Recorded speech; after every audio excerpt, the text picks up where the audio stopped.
so funny. Oh my goodness. Yeah, so my dad's hearing your dad's doing well, and I would see him, and we just have this awkward look, kind of like uncomfortable. So I'm like, oh, you know what? And I never asked him, and I said, you know what? Let me not rub it in, and I just let him, because I knew he was feeling some type of way, but happy at the same time. But he was never like, all right, you know what? I was wrong, and I'm not one to instigate it. The last 3 years or four, probably more of his life, I remember I wanted him to have the best food, the best fruits. He liked to eat fruits. So I would just go to Whole Foods and bring him Whole Foods home. And Aw. I got you this. And they had invited me to parties. It was actually around this time, Thanksgiving, I remember. And I went to go eat with him. And we're watching TV, and neighbors are bringing us food. And I said, man, I think this is the time. This is when I could really ask him all these questions I always wanted to ask him. And I see him just kind of hanging out, watching TV, and I said, man, you know what? Let me not ruin the moment, make him feel all crazy and awkward and bad or nothing like that. Let me enjoy this, Let me turn down a few parties. I turned down a few parties that, post pre-Halloween work parties, those. I mean, pre Yeah. Thanksgiving parties. Uh-huh. Um, I turned them down, and I said, "Nah, let me just chill with the old man. I never had this moment with him. And we kept eating, and that was the last time I actually saw him alive. I Hmm. saw a few days later. So that was a good moment, regardless of what happened before then. I think that moment was just something that we shared. It was just him and me, not the whole other 10 kids. Oh, You wow. Just, know. and how old were you then? And how old was he? Oh man, what year was that? I had just done. I was getting ready for the Arnold, I think, following year. So Okay. I was already 38 already. Okay. So 10 years ago, yeah, yeah, Mm. 10 years ago. It was a while. Yeah.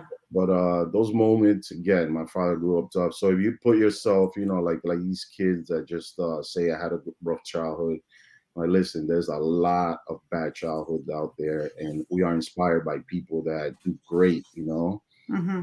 If you're the ones of the few that do bad, I'm like, it's just really a choice. It is, right? Choice, yeah, yeah, it's pretty much a choice, and I come to realize that the older I get, the more I see my kids growing up, and you can easily twist them around. Yeah, they can use that, and some people just scapegoat on it. Yeah.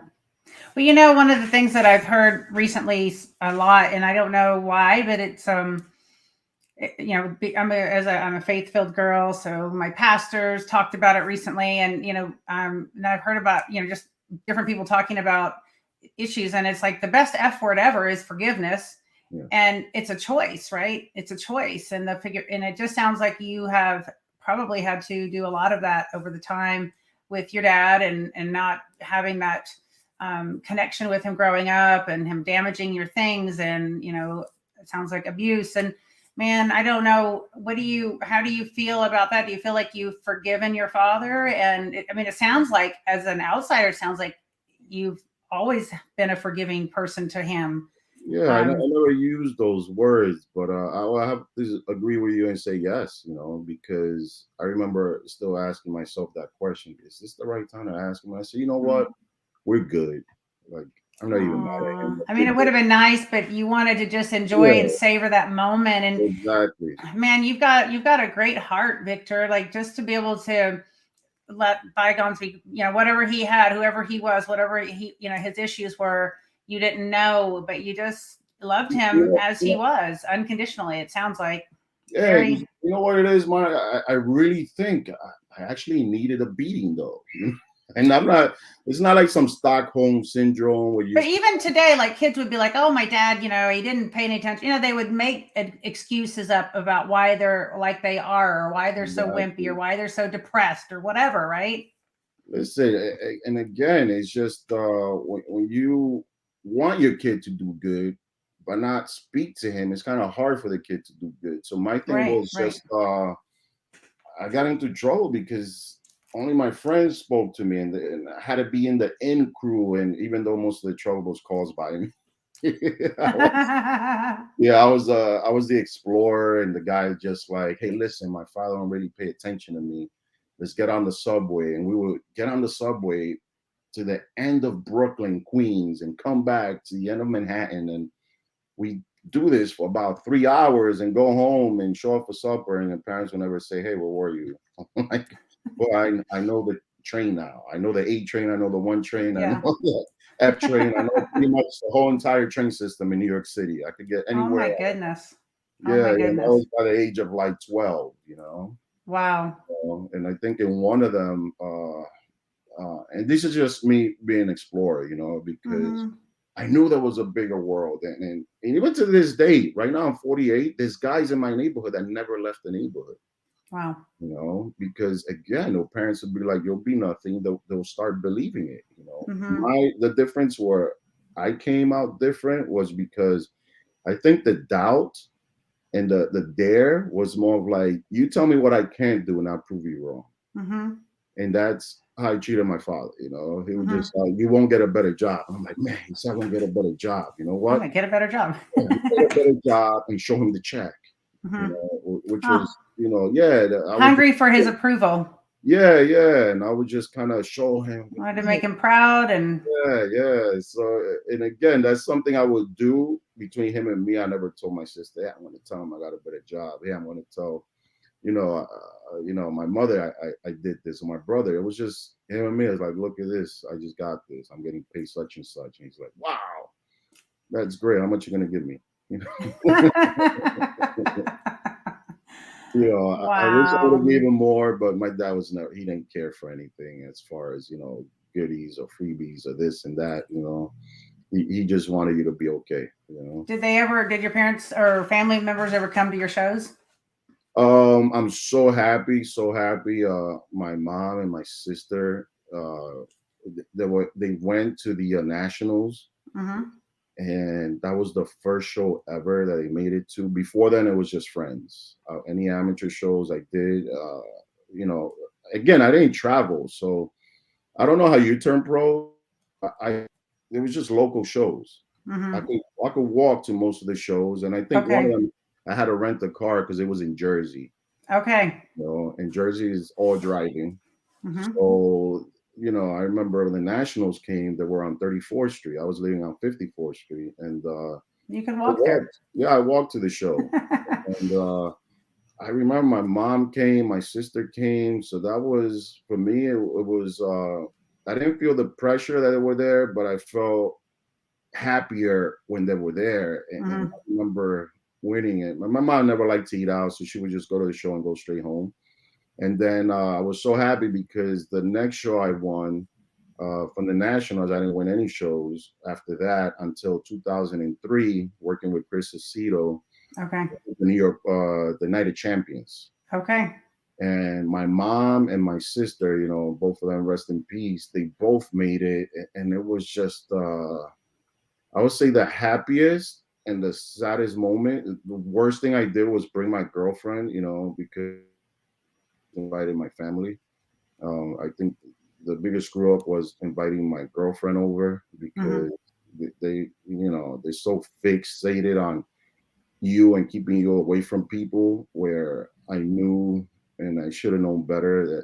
It was just, you know, one of those things that I should have just enjoyed my family being on Right. that show because they've never been to shows. Right. And I should have taken that moment in a little bit more because as soon as I won the show, it turned out to be a cluster F afterwards. Oh no. It was so bad that my mom was so upset. I'm like, damn, why don't this woman allow my son to enjoy a victory? I remember her saying. And so my mom was never fond of most women I met because she would read them right off the bat. You Hmm. know? And I You're think my never good mom, enough. yeah, yeah, she knew they weren't good because she was just good at it. It's a mom's instinct. Well, yeah, I mean, she's looking out for things that you're not thinking about, and she's watching how they treat you and how they treat her or any family members or, things that are important to you. And yeah, moms just have a keen sense of that for sure. Makes sense. And I think most of it was when she saw stress in my face and like she never seen me a certain way. So it was but you know what? Again, I focused on that day, just that my mom was there. That was just Hmm. great, all of it, just her being there. Afterwards it was just whatever. And that you said that was 2003? That was 2003. Yes. And you were a pro at that point, right? Yeah, I was pro because they both went to the nationals, and then finally my first pro win was 2003. I remember Chris 𝗬cie𝘂𝘁𝘂𝗯𝗲. Is he still coaching people? Still coaching, I think he's Yeah. the best coach in the industry. Mm-hmm. Um, He's not smart. just, yeah, not just as a coach, but also as a friend, and also as a person that you can pretty much speak to him about anything. That's awesome. That's So, awesome. so he's a good coach to have around, and that's why I learned from him. I learned from my coach Victor Munoz, Mm-hmm. that being a coach is not just giving out a program. Mm-hmm. You have to be everything to that athlete and understand each other and have that great communication, and not just everything is going to be about the gym. It's a lot Right. of life lessons that Right. you have to discuss with them, and Right. if they're not ones to be neutral and just talk to you, and or even just listen, I mean, they're just not going to be great coaches, because with Right. Chris I learned a lot. I learned a lot.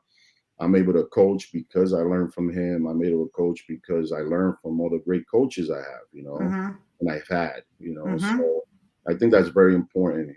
People think just because you do it you can teach it, and that's not usually the Right. case.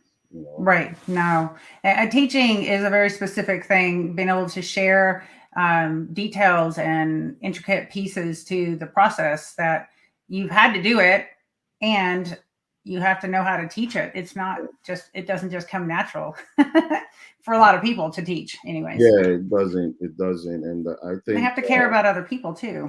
you have to care. We go around, what are they doing? Do they have family? You have to put everything into perspective. Mm-hmm. Absolutely. Well, Victor, your childhood is just, it's such a big story, and it's Oh so interesting to yeah. hear all of that. And just thinking about you being a young child coming from the Dominican Republic, and being dropped into this neighborhood and wearing shoes for the first time, like, That was so uncomfortable.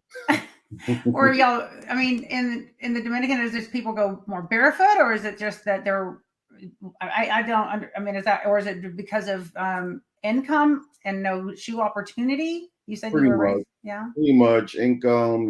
Again, running around. They were so uncomfortable. I just caught that. Again, it's just you grew up in a poor neighborhood. Yeah. You think you're poor, but you're not as poor as your neighbor, because your neighbor lives in a shack made out Mm, of freaking dried out, platano branches, and mm. leaves, So How did your parents actually? Do you even know how your parents got the money to come to the States, and were they ever legal? They I guess, I yeah, mean, no, they came legal. okay. You can't cross the border in DR because it's an island, so you can't really just get on a plane. Hey, we're going to go to the United States. I mean, that's just, it's such a big thing. And then, Yes. family. And did you have any other family members in that area? My sisters and my father's side, they were all here already. Okay, so that maybe that was a draw. Yeah, they're already here, but again, my mother had her kids, so it was pretty much married with children, my mother and father. Oh, okay. You know, Wow. so yeah, my father's side kids were already here. They're already Okay. in America, the American citizens, already kind of Okay. living the life. So I remember when I met, and this is a story I never told, and my brother is probably gonna be shocked that he's gonna be like, I didn't do that, and because again, most of the stuff I learned was from my neighbors. And again, I will always see somebody that's willing to teach, because I was always willing to listen and learn. So I remember my brother comes over one day, out of very few days that he will visit, even though he lived a couple of blocks away, and I had some beads, and it was just beads that neighbors of friends and neighbors that would just make, and we were part of a gang. And I show him my beads, and I was about maybe 8 years old, and I say, hey, look, I'm part of a gang. you know you mess with me, I'll get my boys. And my brother's like, oh my he's like shocked because he looked at me and he was like, I said it's so serious, you know. So he takes me outside and he goes, oh, let's go outside. He goes, hey brother, listen, you know, I don't want you being part of a gang, and you know, this is bad, and you know, you should not be in gangs. You could get in a lot of trouble. And I looked at him. I was like, who's this guy trying to show me how to be tough and not be tough? you know? But, you know, and it wasn't, you know, I wasn't listening to him because I remember the conversation. I knew exactly what he said, but you know, in order to apply something to a kid, you know, you just can't pop up and just tell him to do something if you're not going to be there to show him otherwise, you know. Mm-hmm. So he kind of told me, you know, walked out. I didn't see him again for like another 6 months or so, Mm. or another year. And again, he lived really close by. So my neighbor was always there, you know. Mm-hmm. He was always there, you know, showing me different things. He liked to race fast, you know, take me in his car. I'm glad to be alive because he was a horrible driver, you know. Yeah, I think his brother died a couple of years later, you know, in a car accident because he wanted to be in NASCAR. And, you know, it's, you know, not my brother's fault. Again, my brother is just, was just my big brother. He had kids of his own. I believe he had 3 kids of his own. Mm-hmm. That time he had 2, my nieces and my 2 nieces, you know, great kids. And again, it's just the situation that we grew up in. So Yeah. yes, Wow. Y'all could probably put a movie together. Yeah. we grew up. I think it was a good era. You know, it was a good era. I mean, hip hop was just starting out. You know, we were breakdancing a lot, and I would just think at times that, you know, my mom, you know, she couldn't go back to work. You know, she didn't know the language, and she came up with this genius idea that, you know, everybody, even though they had no money, they like to buy jewelry. You know, and That's still kind of the case though for women. no, so it was, yeah. She knew that people would still struggle for their rent, struggle to eat, but they still wanted a bling bling. You know, so Mm-hmm. she would just go downtown. At that time, Chinatown was big with the jewelry before the Diamond District. So the Chinese gave her a huge opportunity. They gave her credit. You know, they could trust my mom. My mom always paid, and unfortunately, her friends never paid her. So Oh, she, yeah, she she had got hope. stiffed a few times. She got sniffed a few times, and I remember telling her, "Mom, let me collect, let me collect." You know, I break their legs. You know, obviously, from watching too much HBO, Too much. illegal HBO. Mm-hmm. Yeah, you know, and it was just my mom was so nonviolent, you know, and friends will owe her money. Friends will wear jewelry that she paid for and never paid her back.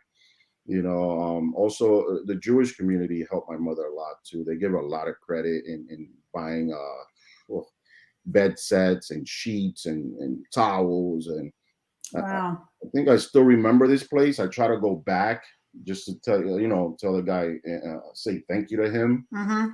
And but I think the place is no longer a fabric store or anything like that. And it was not Mm-hmm. Lower East Side. I remember going to Lower East Side a lot Mm-hmm. in town, and my mom was just a go-getter. She was a go-getter, and she made things happen. She was able to build a house in DR. Uh, Wow. I still haven't been able to do that, so that's why I'm like, you know what? You can knock the hustle. My mom did it. you Well, know? that's probably where you got a lot of your initiative and your drive from is probably from your mom. And you may not have realized it back then, but it probably sounds like it came from, your mom Yeah, and in a lot of that's ways. why it's true, Monica. No, you're right, and that's why when I start going off the deep end, which is only about 5 minutes, you know, 3 minutes of my time, because then my kids will start screaming, yelling, and then my focus and the hard times do happen. They're just part of life, and it's just one of those things where you don't let it sink in. Mm-hmm. So when I had Mm-hmm. these, you know, contracts that were just, you know, horrible, and I had these, you know, companies I worked for that was just bad, and you're too busy, you know, working or trying to be the best employee or whatever. But then, you know, one of these things that you see now is, you know, they could replace you in a second. Mm-hmm. You know, they'll replace you. So just I learned to just be happy regardless whether I had money, whether I had no money. And I think the happiest moments I had was when I had no money, because I took in a Mhm. lot of things, you know, it put Mhm. me in deep thought and made me hang out and have these great conversations and great company of people. And we just kind of just talk about what are we going to do to get out of this. And it was not always a heist or anything like that, you know, just sometimes, Mhm. you know. Just sometimes. Oh man. You remind me, I do a lot of biblical studies, and you remind me of Paul, the apostle, and he Yes. talked about having money because he came from a really really rich family, Yes. and he ended up to be, he was well studied, and he grew up silver spoon and all of that. But when he became a follower disciple of Jesus, his whole life changed, and he was extremely poor. And then he was he was in prison for teaching the word of God. And Well, so he talks in scripture, he talks about having everything and having nothing, and how he's learned. And I have to send you those scriptures. I'll text them to you because it'll be interesting, because you basically, what you said right now is exactly what scripture is when Paul talks about his life and what he, how he's grown through that, of having everything, having nothing, and knowing what the most important thing in his world at the time was well, just spreading the gospel, even though he had nothing, but he had joy in his heart. And it's really cool. I'll have to send you those scriptures later when we're not here. But you just like literally said the scripture that Paul talks about, and it's so cool to hear that, because it's, you have mm, that, it's inside of all of us. Those yes. kind of concepts, if we're really ready to have them. We're so blind to it at the moment, you know, just so blind to it because we're not seeing the bigger picture. We're not looking beyond. We're so Mhm. busy in the box that, yeah, and it's just, I know it could be worse. I know it could Yeah. always be worse. So I always just kind Yeah. of reset myself just back and just be like, you know what? I'm gonna just go see my kids. You know what? I'm gonna call an Aw. old friend, you know? I'm Yeah. gonna see how Kind of someone. reconnect. Yeah. Yeah, yeah. So it's a lot of times one of the biggest things, you know, Monica, was when you know you're at the top of the game, you know, you're competing, you're winning shows, you know, having interviews left and right. And one of them was, you know, you get caught up, and as I did. And then one of them was, you know, my best friend Mike. You know, I was so busy traveling and guest posing and going here that he was one of the guys, obviously, after Steve and my trainer, Victor Munoz, Mike was one of my biggest believers, you know, Hmm. believed in me so much. But I would call him my hype guy, you know, because when you see, you know, you're in the, you know, watching a hip hop show, you know, you have the hype guy Hmm. who's kind of there revving you up, and the song is so bad, but for some reason, the hype guy just makes it so much more fun. Yeah.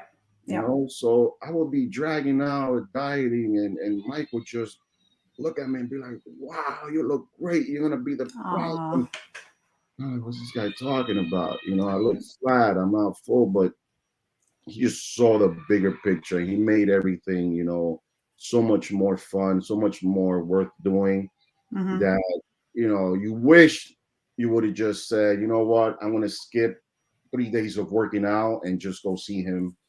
I'm gonna skip, you know, not going to this guest posing. I'm gonna go see him, you know, because he made a lot of things possible when I had no sponsors and I had no companies and I had no one because everybody else was just kind of waiting to ride on your bandwagon based on how you did. Right. You know, nobody was just signing you up just because you looked okay. Or you had to win. You know, Right. you had to Right. win before or look as pretty as freaking John Travolta at his prime. You know, and that wasn't going to be my case, but you know, everybody's just waiting for you to do well. So I didn't get anything just because it was just me. I was getting Yeah. anything unless, you know, I did good. Right. So I knew I had the pressure there, but he was just on me, and he would just never bring up that I don't think I even thought I even lost the show just because of the way he treated me and the way he acted for me, and just he got me a sponsor. This guy that's never even heard of done bodybuilding, and he was just like, this guy here just thinks you're a champion, and he thinks you're gonna win the Olympia or just whatever. And Michael, you're on, and I was thinking about this when I was in Dubai, and the reason I thought about it was because yeah, I'm not competing, yeah, I'm not stepping on stage, yeah, I'm not dieting, but I'm in Dubai because I did great in bodybuilding. I did great, what I've done, and I was on top of the game. So I just wrote, because I think of it, I don't have Michael Yaron's number. My friend Michael passed away, and I just Mm. I write a letter too, is he ever gonna get it? Is he not? But I write obviously I have it. If I do see him, I'll show it to him. Mm-hmm. And it was just showing gratitude, saying thank you. I mean, I'm Mm-hmm. here. I should be enjoying myself, but I'm too focused in more business and everything. And by the time I even gathered my thoughts and wanted to see Michael, Mm-hmm. he was already gone. So it's one of those Mm. that when we are riding it high, I always tell people, listen, just step back a moment, Mm-hmm. call the person that, inspire you, call the person that believe in you, just call and say hello, even pay them a Mm. visit because, Mm. especially during pandemic, the last 2 years, you have to, take the time for those people. Wow, that's very well said, and you're right. Between family and the people that support you and the good friends you have, like You know, I know I try my best to keep in touch with certain people that I know really care about me and have been there for me too. And if it's a high message, I have a really good friend of mine, Joanne Lee. Do you remember her? She was a yes, IFBB competitor. So she and yes, I've been, yeah. So we've been friends forever. Um, and I remember there'd be times where she'll just call me and she'll say, "It's just a high message," in her cool English accent. It's yeah, just a high yeah, message. yeah, And it wasn't like she great. needed anything. It's just calling to say hi. And so I try to I probably should tell her that, because like you said, we should, I mean, we keep in touch, but I probably need to tell her that that was a big impact on me, is just those high messages. Yeah, I think Just they're I'm thinking very about you. important. Yeah, very important. And I Hmm. just tell people sometimes, again, when I get into these deep thought conversations or they tell me a story about the certain person, I was like, oh, when was the last time you saw them? Oh, I haven't spoken to them. I haven't. Hey, do that. Hmm. Reach out. And again, it's just Yeah. none of my business. I don't know where they are. I don't know if they're cool. I don't know if they have an issue. But I say, hey, just say what's up. And oh, you know what? Yeah, I'm going to do that. So you have to be conscientious of them or of that thought. Most Hmm. people just get so busy, and Yeah. busyness happen. It happens. Right. Especially now. I tell my friends, listen, if we're gonna hang out, it has to be gym time. Because I'm too busy with my kids. Right.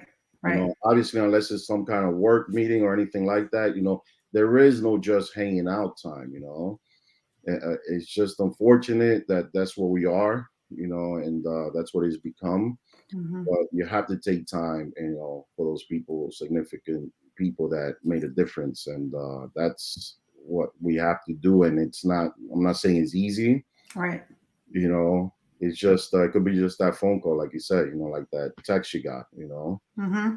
just Absolutely. what's up? That's it, how you doing? And it's the Right. real how you doing, not just how you doing.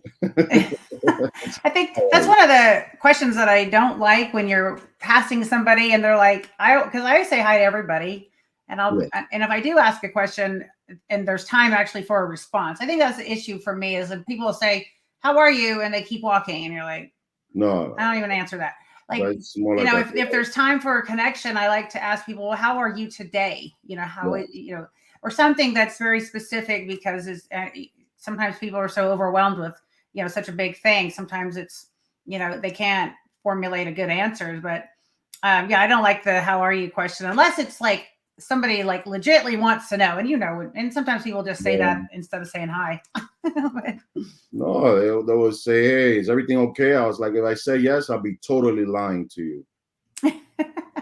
Like, oh, what's wrong? I was like, no, no, nothing's wrong. It's 70-30. I want to make it 90-10. Yeah. Yeah. 90 being best, you know, Right. Right. 100%. I mean, listen, man, there's always gonna be a situation, you Oh, know. yeah, of course, that's life. It's But like it is an there is, attitude though, right? hey, more power to you. There isn't, you know. Yeah. Yeah. Well, Oh my goodness. I love that, you know, and that's how we have to be, and it's something you teach, you know, Hmm. something You you know, learn. you're right. People have to be taught that. You're exactly right. Yeah. My husband and I have helped to raise a young lady who is not family, but for the last little over 7 years now, we've helped to raise her. Yeah. She is now 18, going on 19 in December. Yeah. But over the years, I've taught her that she can't just text me something. She, like, because we helped with school for many years Right. and drove her and picked her up and did a lot. We had power of attorney for quite a few years with her. But I would say, like, I never allowed her to just text me saying, I'm ready. I need you to say, hi, Monica, you know, Oh I yeah, am yeah. done, or Not those some quick. like have some kind Yeah. of or good morning. So now it's like she'll text me, she'll say hi, or she'll say good morning, and then she'll actually ask me once in a while, like, how are you today? I'm like, huh, Yeah, I who's know. this young lady? But you're right, it has to be taught because no one had ever taught her anything about speaking to people or communication or pleasantries or caring about how someone really is, or so it's just interesting to see, you say that because it is so true. People have to be taught how to be kind to one another and cordial. I mean, we used Unless to. unless they Wow. have a good, I'm sorry, I didn't mean to cut you off there. Yeah, Unless they have a family member or a parent or someone that um, over time demonstrates it yeah, enough where they can catch on too. And I think that was with my goddaughter. She became my goddaughter. It's like demonstration over all these 7 years yes. of that has helped to build at and become more real to her, and she sees it now. She's like, well, so and so messaged me, she didn't even say hi. I'm like, No, you're right, and you have to teach that because they're only gonna learn what you teach them or what they're around. right, You know, they're around right, rude. I mean, what was the saying growing up? Just because you're poor, does that mean you should have no kind of decorum or decency? You know, right, right, not true. You know, I mean, you right. should know how to eat with a knife and fork. You know, you should learn Manners. manners at the table. Yes. Yeah, Yeah, and the way I learned mine was just watching TV. You know, different strokes. You know. Then I would watch this and I would say, so you know funny. what? I'm gonna eat someday in somebody else's house, and I would want to know this, you know. Oh, So wow, it was that's just, very mature. yeah, I was just a big TV person, and I knew when somebody would say, "Hey, did you guys sit around the tree and open up your presents?" And I would say, "I'm not white." You know, because this will happen in any TV shows that was a white family and that would do Oh my this. goodness. It's weird, you know. It's like my wife the other day asked me, "Hey, have you gone pumpkin picking when you were a kid?" And I was like, "No, that was the white families." You know, and I was like, "Oh." I'm like, "Listen, I don't want to say it that way." It's just, but it was true. Yeah, But my parents wouldn't know where to start to go pumpkin picking. You know, it was just, right. you know, It and I wasn't was told, important. yeah, and I said no, but I was the white families, and again, was not even the white families in my neighborhood either. Mm, You know, it hmm. was, you know, it was just different. We It just was the didn't other know. side of the tracks. Yeah, the other side of the bridge, you know, Yeah, at this yeah. time. Wow. So that's what we're doing with our kids now. We're doing traditional stuff, you know. Okay. We do we're doing the holidays here. We're not going somewhere else. You know, we invite friends that don't have family here, and we make the phone calls. What are you doing? What are you doing? So we make this the point of meeting now. Just like people coming to see your dad. Yes, yeah, Wow. we do that, Very and cool.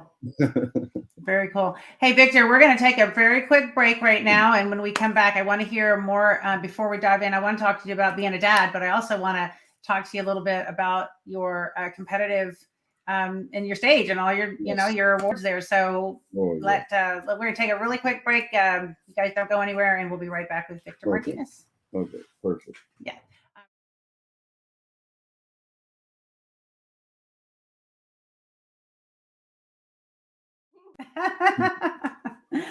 All right. Well, welcome back to the Monica Brant Show. Been here visiting with Victor Martinez, the Dominican Dominator. And woo! And I just want to thank you, Victor, for sharing so much about your childhood and just, growing up. And it's such an interesting journey that you've been on. And I know everything you've gone through really has helped you develop into who you are now as, of course, as an athlete, with your career in the bodybuilding industry and IFBB, a professional bodybuilder, and a husband, and now a father to 6 kids. And I have so much I want to, talk to you about, because that's a huge role. And just having heard some of the messages that you've given me, and, talking about your children, like I know that the way you were raised is completely different than how you're raising your children now.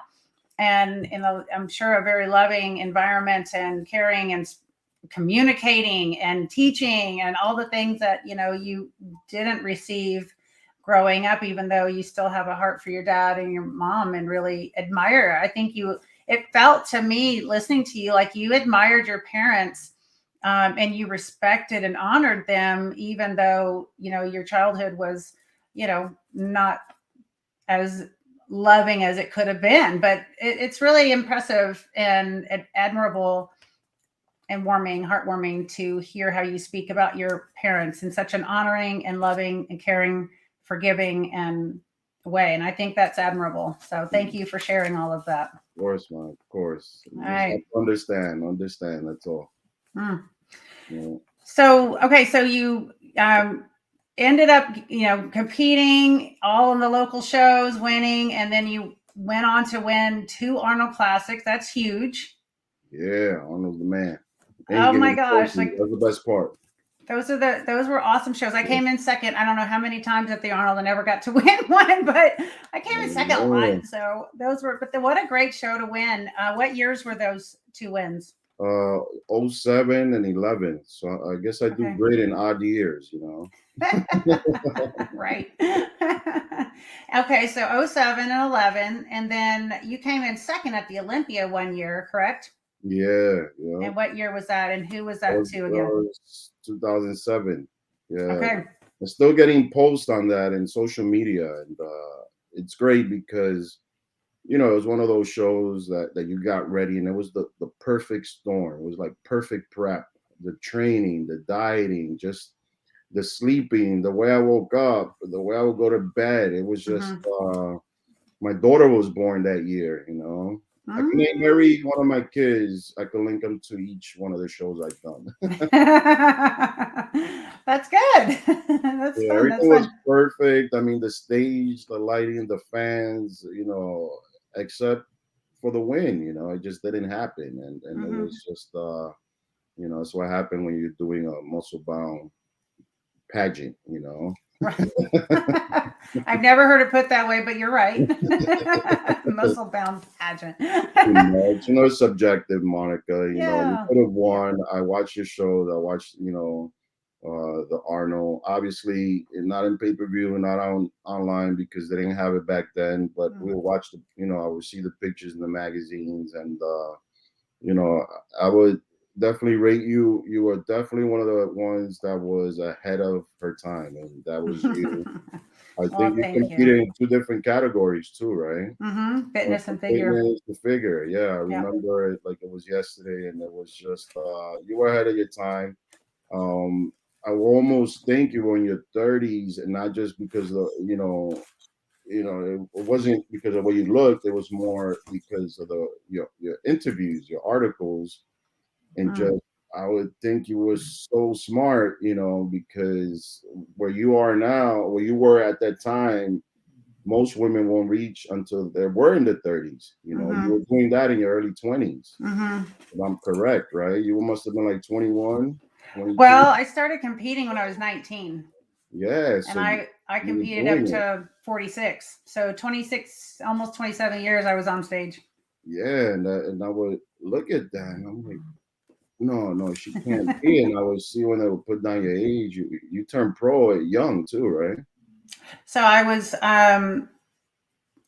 invited to the first Fitness Olympia in 1995 and I was 24. Yeah, look at that.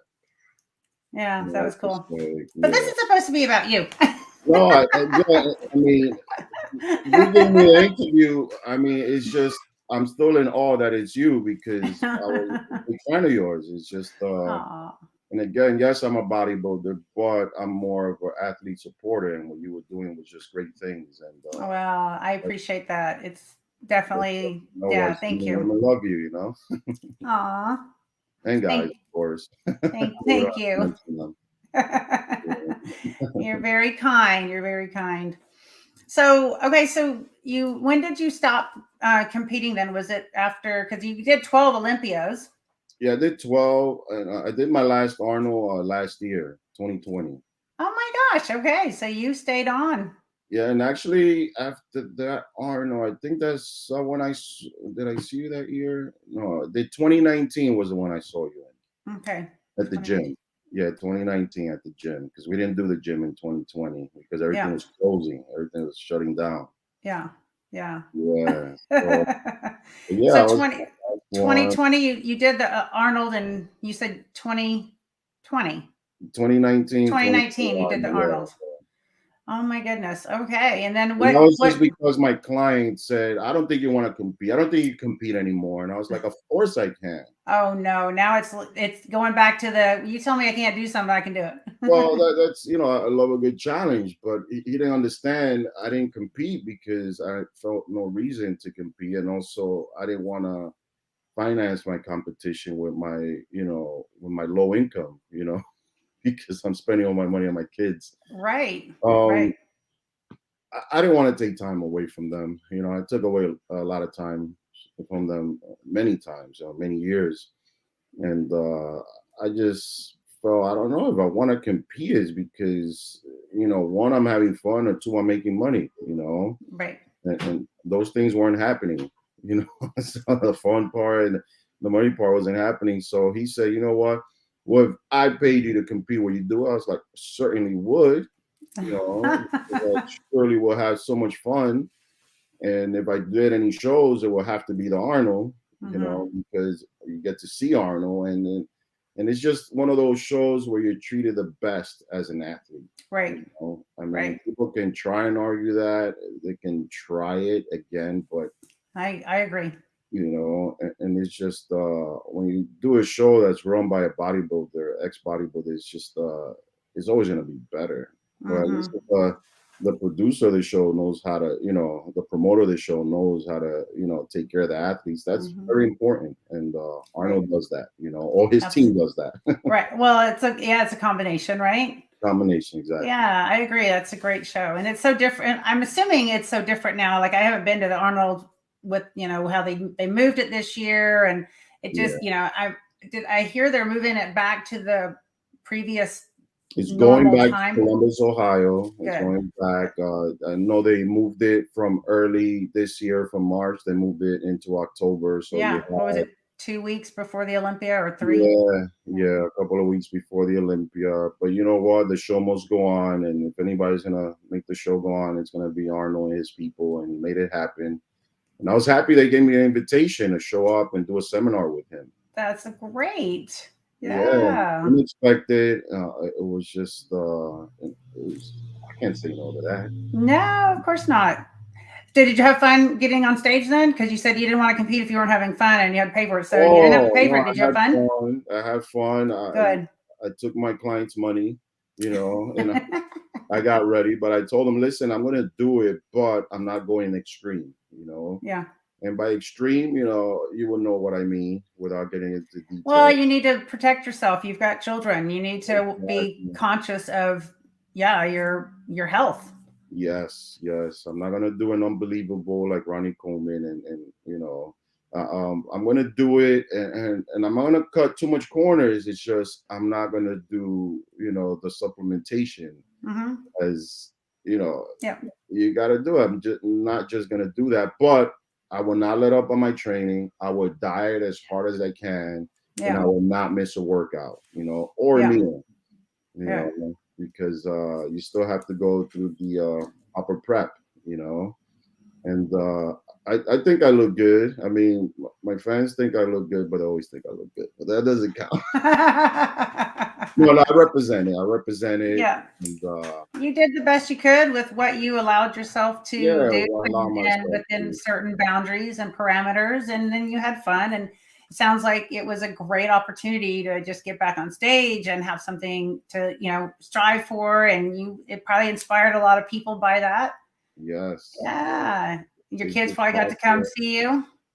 Yeah, my daughters were there. They were there in 2019. My little one and the middle one, they were both there. It was great. And yeah, I got to see my friends. Always great to see Right? everyone Kind from of the catch main. up with people. Yeah. Yeah. Arnold is good for that, like being able to reconnect with people. I Yes. miss that. Like I went to the Arnold and the Olympia. I worked 20 years at both of them. Like all Okay. 20 years were working Wow. years, and obviously competing in numerous of them. But I just, some of those times of just getting in that expo and being able to see people, because there would be, I never got out of my booth a whole lot because of the fans and You know. but people would come over and visit and come, and pop in and just like, hey, wave and come give me a hug. And I miss that, take a picture. Like I really miss, there's so many great people that I don't get to see, but I miss that. So now I get to, Enough visit with time people. you can go show up and you still have a line, Monica. You know that. Well, that's okay, but super fun, super fun. Do you have a question for you? Do you recall the first time you were asked for an autograph? Man, uh, oof, first time. I think it was actually when I won the nationals. Ah, cool. And it was just one of those things where you knew you had to win first, Mm-hmm. and that was enough to get you your pro card. I think the USA was the toughest because you had to win the overall. Mm-hmm. So at the nationals, when I got first, it was like, wow, I'm a pro. I remember I kept repeating it. I'm a pro. I'm a pro. How does that? I'm a pro. I'm a pro. And one of my friends was backstage. He goes, wow, you're a pro. You know what? Can I get your autograph? I said, you know what? No, no, I'm serious, man. Like, sign this shirt. He had a white shirt. Mm-hmm. I think he's the only one that got autographs from the national competitors. I don't know if guys do that, but it was the first time, and I was just like, okay, and I signed it, and I think I signed my real check signature, and I was like, okay, I shouldn't be doing that. I came up with a signature, a public signature. Yeah, So I have very a public public. signature. Yeah, I have a public signature, and I have my bank signature. Okay. You don't want to mix them up now because Yeah. Did you? Are you one that when you sign things that you put a date on them? I Do you date have, them? I have. I always did by year. Sometimes I didn't. Again, depended on waiting and But when I do have the time and I do think about it, I do pick the year. I put. I remember '07. I started doing that. '06, '07. I think '07 I did it more often because I said, man, if I sign this, you're not gonna remember because the picture doesn't have a date. Mm-hmm. No, you don't put the date. So yeah, I started doing at least the last two digits on it. Well, you know who you want to know? Can you take a wild guess on who taught me how to date things and gave me a horrible time that I wasn't dating pictures or something when I autographed something? Can you take one guess who might have taught me that? Competitor or Mm-hmm. don't tell me it was Arnold.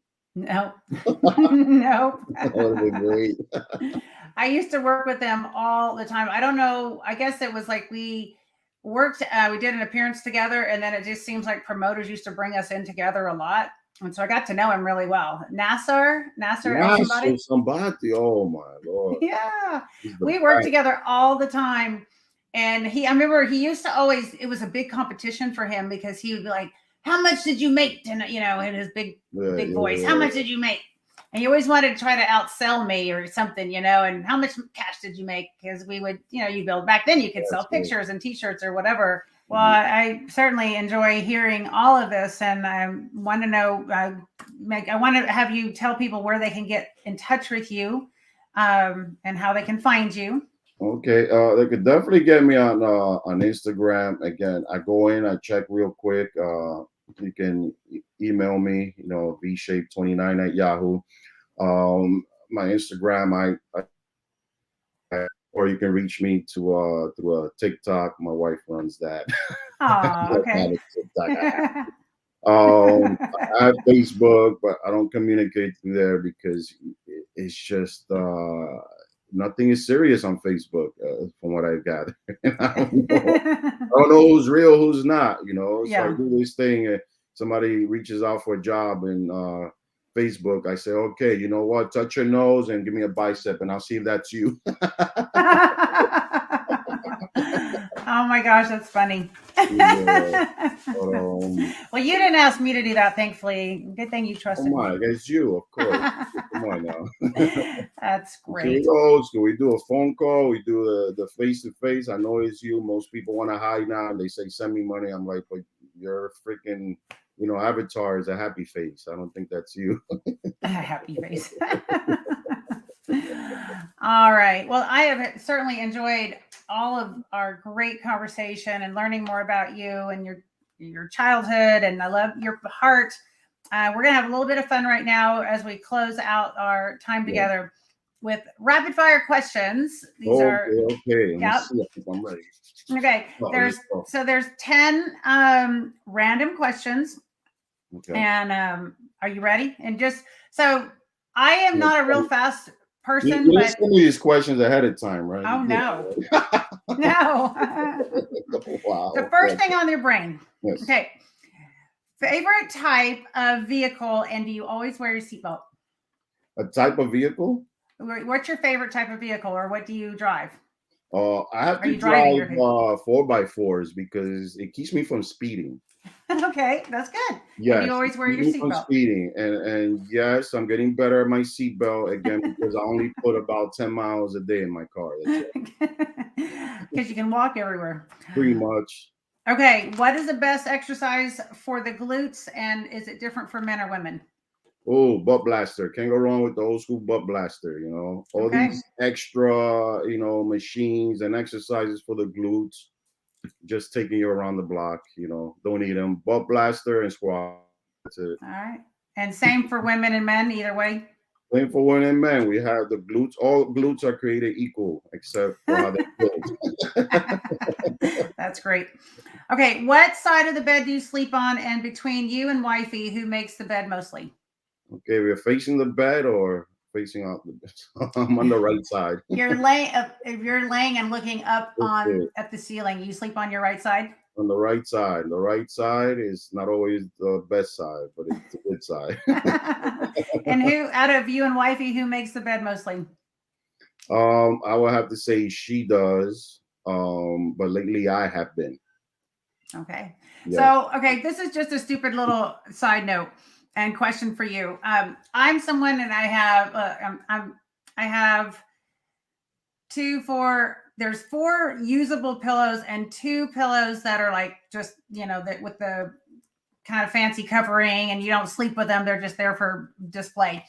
And my husband is always like, why do we have to have so many pillows on the bed? And I'm like, it's not that many pillows. So we go back and forth and we joke about this whole thing. And we saw this. I think he was on I think he was watching a some TikTok things, and one of them came up, and it's this guy, and he walks by his bed, and he says, "Me single," and he making my bed. It's like typed out. It says "me single making my bed" or something like that. And he walks by his bed, and he throws one pillow, and he keeps walking. And then the next scene that comes up, he says, "me after being married," and he's like nonstop throwing pillows on the bed. And it's like, I mean, he literally probably throws 30 pillows on the bed. It's exaggeration, but we were laughing. Well, we have about 8 pillows on our bed. 8 pillows. Half of them are decorated pillows. Yeah, I need 3 pillows to sleep. Oh, that's great. I know my husband's like, why do we have 14 pillows on the bed? I'm like, we don't have 14. That's a fact, though. Yes, for sure. Oh my gosh. Okay. If you had to choose another occupation for a month, what would it be? And you did say this earlier in the show. Yeah, totally be a firefighter all day. To all my firefighters out there, you guys are beasts. Respect. And people, please hook them up in the gyms, all right? And ladies, whenever you can, bring them a pie or something over to the fire station, something. Oh, that's awesome. A pie. Okay. I'm sorry. Name a movie your children like to watch over and over. Over and over. Oof. What is it? The Santa movie with A Santa movie? yeah. At least there's a few Santa movies, but the one with I know elves. Are you talking about Rudolph? Yeah, Elf, Rudolph, and Santa. Oh. Santa with the one with what is it? We were just watching it yesterday. So as we're leading up to the holidays, y'all are watching Christmas stuff. I Well, love that's it. just in the summertime. So. Oh no. You're all sick of it by Christmas. I'm gonna have it memorized, you know. That's so funny. What is the first memory of meeting your wife? One memory, where and when?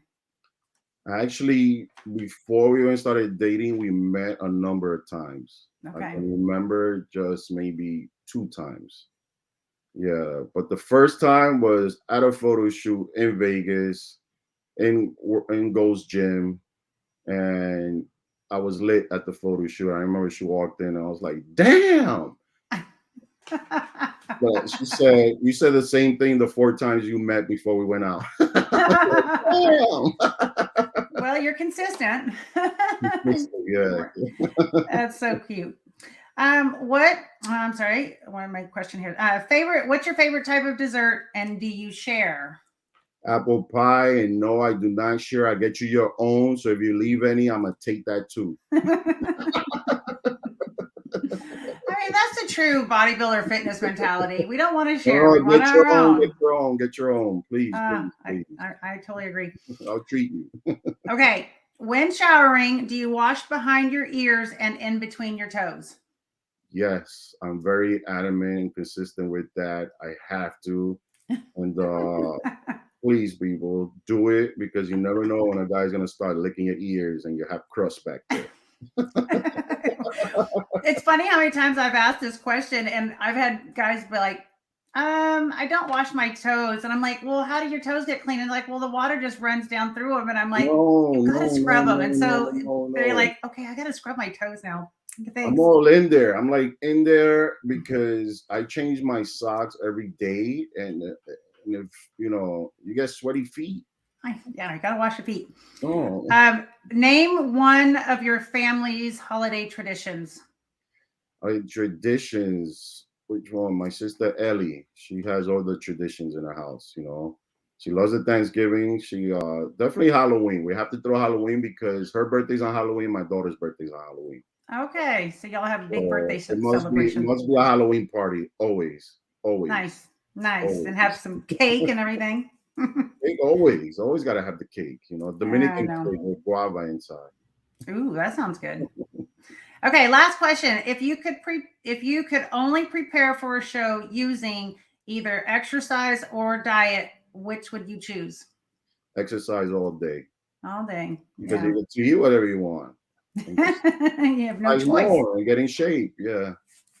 Exercise all day. The dieting, what are you gonna show up looking like? Richard Simmons, maybe. I don't know. Well, is there anything else you would like to share with our viewers before we have to say goodnight? Just want to say thank you to everyone that's supporting your shows. All the fans out there, the great fans, to the last person I didn't get to say hello to or take a picture with or sign an autograph, it wasn't on purpose. All right. It wasn't on purpose. After 2-3 hours, we're a little bit tired and famished. So it's not personal, right, guys? So just know that. And we love you guys. As tired as we may look, as serious as we may look, we really, really do appreciate you and love you. So please know that. Oh, that's wonderful. I agree. It was always so hard to leave when fans were there and you're like, I've been here all day and I'm so tired. My face hurts from smiling. And, you've got usually the expos or whatever are closing down and the people that are with you helping you are ready to go. And you're like, I know. But when they say you look tired, it's like, guys, do we look tired? Maybe because we are tired. But if you think we look tired, next time bring a pillow. Bring a pillow. Or Red Bull or something. Just don't say we look tired and leave us stranded looking tired. Bring an espresso next time, all There right? you go, Stop right? pointing out our faults without helping us fix it. There, that's great. That's great. Bring an espresso. If we look hungry, bring a sandwich. You're gonna next time you do something, you're gonna have a bunch of people showing up with food and espresso for you. I mean, come on. If I say somebody looks hungry, guess what? I'm rolling up with a pizza. I'm hooking you up. Victor, thank you so much for joining me here and sharing so much. You have forward to it, seeing you, and looking at all your shows. I'll be looking. Thank you so much. Thank you, Victor, and God bless you on your journey with your signature line and the holidays with all the kids and all that you're doing. It will happen. It will happen, of course, and thank you for just sharing your heart. You've got a big heart, and it's really awesome and I'm going to get you those scriptures I was telling you about. Yes, because you said about Apostle Paul. All right. You have a great rest of your night. Thank you again so much. Okay. Tell your family thanks for sharing you. Thank you. Hi, producer. Nice to meet you, Claudia. Yeah, Claudia is awesome. All right. Well, that was an amazing couple episodes here. So I hope you guys have totally enjoyed hearing all of the awesome conversation I had with Victor, the Dominican Dominator. And what a wonderful history he has. And it's just so impressive to hear what he's done with his career, his children, with what he's doing with autism awareness. Just wonderful. So thank you guys so much for joining. And we look forward to having you back again, joining for the next Monica Brant Show. Hi everyone, Monica here. Just wanted to thank you so much for watching the Monica Brant Show, and don't forget to subscribe, like, share these videos, and oh yeah, and that little bell notification, don't forget to click that so you'll get more great content every time there's a show uploaded or a video or anything else. So you guys, thank you so much for your support, and as always, stay fit and love life.